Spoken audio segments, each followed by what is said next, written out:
Hello everyone. तो आज मैं आपके सामने एक और छोटा सा कॉन्सेप्ट लेकर आया हूं जो काफ़ी इंपॉर्टेंट ऑर्गेनिक का कॉन्सेप्ट है, पर कभी कभार बच्चे इसे समझ नहीं पाते हैं और गलत मार्क कर देते हैं। कॉन्सेप्ट क्या है वो देखिए। तो ये एक बेसिकली स्टेबिलिटी ऑफ एल्कीन वाले कॉन्सेप्ट पे बेस्ड है। क्या है इसमें देखिएगा। मान लो कि हमारे पास तीन आपको एल्कीन्स दी गई हैं। एक है आपके पास सिस टू ब्यूटीन, ठीक है, और दूसरी जो आपके पास एल्कीन है मान लो वो है ट्रांस टू ब्यूटीन, ठीक है। दूसरी जो एल्कीन है आपके पास ट्रांस टू ब्यूटीन है, और तीसरी जो एल्कीन आपके पास दी गई है वो दी गई है आइसोब्यूटीन, ठीक है। और सारे जो इनका अगर मैं स्ट्रक्चर बना के आपको दिखाऊं तो जैसे सिस टू ब्यूटीन का स्ट्रक्चर कैसा बनेगा बेटा, CH3 bond C double bond C, इधर आपका क्या आ जाएगा बेटा CH3, और इधर आपका आ जाएगा एक H और दूसरा H इधर आ जाएगा, ठीक है। ट्रांस टू ब्यूटीन की अगर बात करें तो इसमें ऐसा हो जाएगा C डबल बॉन्ड C, इधर आपका आ जाएगा CH3 और इधर आपका एक आ जाएगा बेटा क्या CH3, इधर आपका H आ जाएगा और इधर भी आपका क्या आ जाएगा बेटा H आ जाएगा। ये आपका ट्रांस टू ब्यूटीन है। अब हम बात करते हैं आइसोब्यूटीन की। आइसोब्यूटीन का स्ट्रक्चर कुछ ऐसा होता है CH3 bond C double bond C, और इसके पास दोनों हाइड्रोजन लगे होते हैं और इधर हमारा क्या लगा होता है CH3।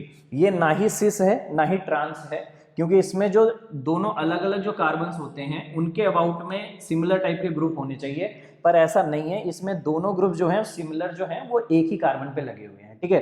तो इसमें ना ही सिस डिफाइन है ना ही ट्रांस डिफाइन है। ये दोनों ग्रुप्स आप देख रहे हो सेम साइड पे जब लगे होते हैं तो इनको हम बोलते हैं सिस। क्या बोलते हैं बेटा इनको? सिस। और जब यही ग्रुप यहाँ पर आप देख सकते हो अपोजिट साइड में लगे हैं तो इन्हीं को हम क्या बोलते हैं बेटा? ट्रांस। क्या बोलते हैं इनको? ट्रांस। तो ये हमारे पास सिस है, ये हमारे पास ट्रांस है, और इसे हम आइसोब्यूटीन बोलते हैं।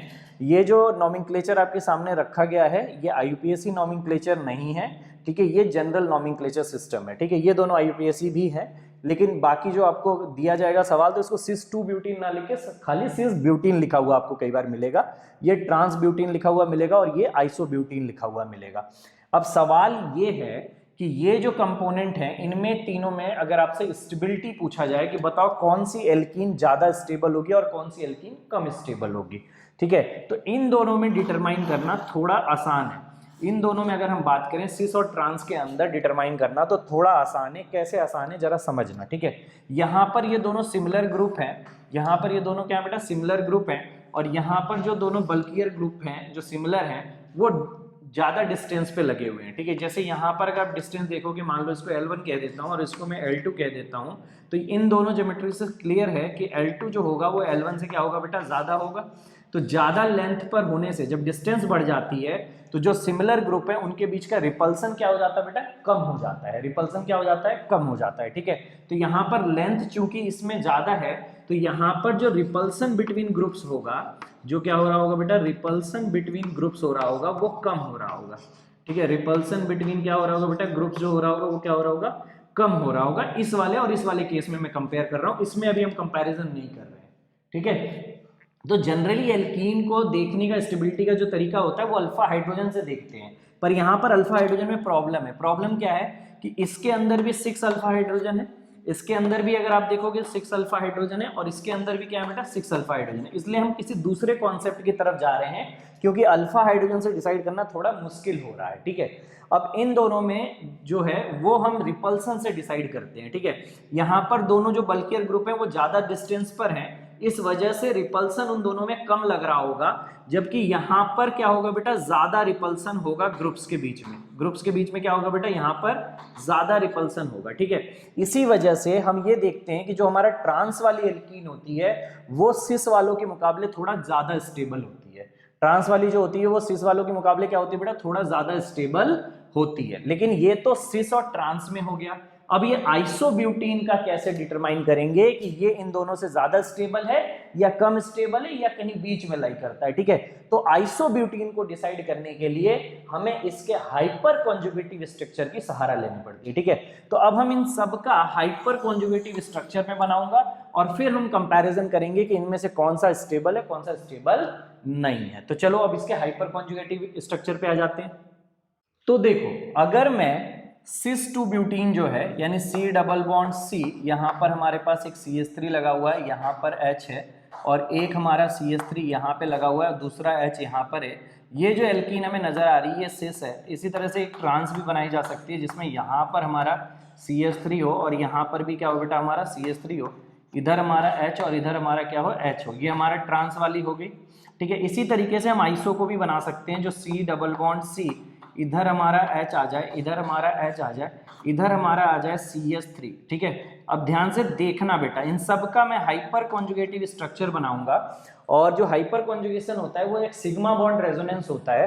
तो उस सिग्मा बॉन्ड रेजोनेंस को कराने के बाद मैं इनका एक स्ट्रक्चर बनाऊंगा और उस स्ट्रक्चर से डिटरमाइन करेंगे कि वो हाइपर कॉन्जुगेशन कितना इफेक्टिव है, ठीक है। तो ध्यान से सुनो, अगर मैं पहले वाले में हाइपर कॉन्जुगेशन कराऊं तो मान लो जैसे इसको मैं ले लेता हूं कि ये CH2H है, ठीक है। अब हाइपर कॉन्जुगेशन में ये सिग्मा बॉन्ड के जो इलेक्ट्रॉन होते हैं ये यहाँ पर बॉन्ड बनाने आते हैं और ये यहाँ से टूटता है, ठीक है। इस तरीके से कुछ हाइपर कॉन्जुगेशन कराते हैं। हाइपर कॉन्जुगेशन में सिग्मा बॉन्ड होता है, ठीक है।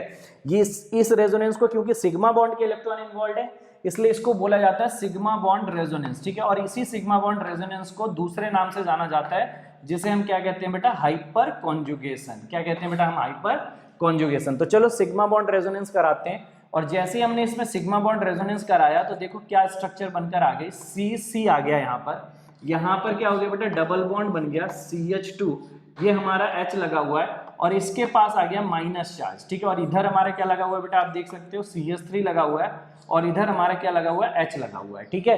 और साथ में यहाँ पर निकल जाएगा H प्लस, क्या निकल जाएगा बेटा, H प्लस, कुछ इस तरीके से। ये इसका हाइपर कॉन्जुगेटिव स्ट्रक्चर हो गया।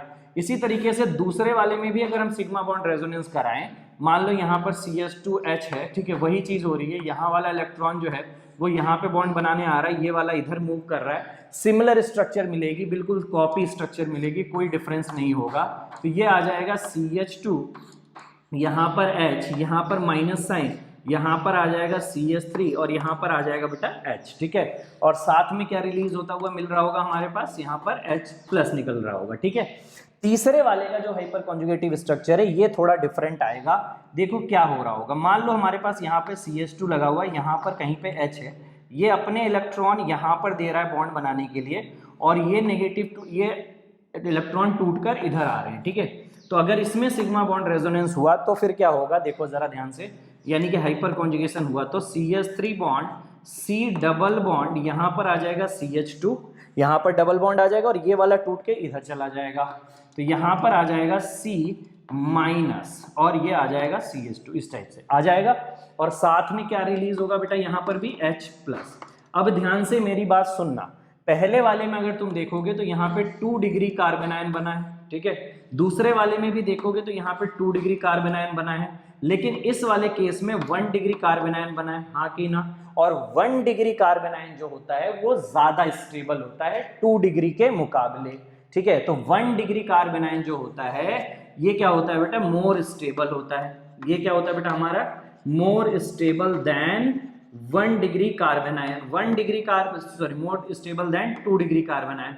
तो 2 डिग्री जो कार्बन आयन होता है उससे ज्यादा स्टेबल होता है। इस वजह से यहां पर जो हाइपर कॉन्जुगेशन हो रहा है वो इफेक्टिव होगा कंपेयर टू दिस टू। इन दोनों में हम हाइपर कॉन्जुगेशन से डिसाइड इसलिए नहीं कर पा रहे थे क्योंकि दोनों के अंदर 2 डिग्री कार्बन आयन बनता है, इसलिए हमने इन दोनों के अंदर हमने जो डिसाइड किया था वो किससे डिसाइड किया था बेटा, कि रिपल्सन से डिसाइड हुआ था, ठीक है। और रिपल्सन से ये डिसाइड हुआ था कि ट्रांस जो था वो ज्यादा स्टेबल था सिस के मुकाबले, हाँ कि ना। लेकिन अगर आइसोब्यूटीन की केस देखी जाए तो आइसोब्यूटीन को हमने अलग तरीके से डिसाइड किया, वहां पे रिपल्सन काम नहीं आ रहा है क्योंकि यहां पर अगर हम हाइपर कॉन्जुगेटिव स्ट्रक्चर बनाते हैं तो हमें ये नजर आ रहा है कि 1 डिग्री कार्बन आयन बनता है।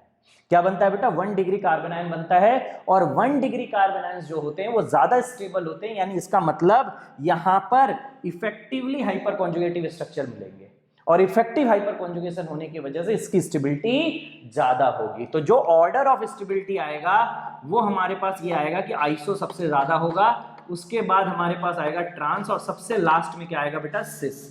सबसे लास्ट में क्या आएगा बेटा, सिस। तो सबसे ज्यादा स्टेबल जो होगा वो क्या आ जाएगा बेटा, हमारे पास आइसो आएगा। क्या आएगा बेटा, आइसो आएगा। ये हमारे पास स्टेबिलिटी का ऑर्डर है, ठीक है। फिर सेकंड पे आएगा ट्रांस और थर्ड पे आएगा सिस। इन दोनों में रिपल्सन से डिसाइड हुआ है और इन सब में, इन दोनों में अगर हम देखा जाए तो किससे डिसाइड हुआ है बेटा, हाइपर कॉन्जुगेशन की इफेक्टिवनेस से।